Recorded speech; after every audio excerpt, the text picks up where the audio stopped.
বরিশাল একটি ব্যবসায়িক zone area.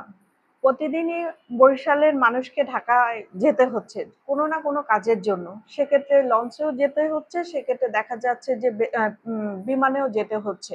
তো বিমানের ফ্লাইট আমাদের এখানে প্রতিদিন নেই। আর লঞ্চের ক্ষেত্রে দেখা যাচ্ছে যে এটা একটা রোটেশন প্রথা চালু হয়েছে। সেক্ষেত্রে আমাদের বিভিন্ন বিড়ম্বনার শিকার হতে হচ্ছে। আর হলো আমাদের হলো বাসের জন্য।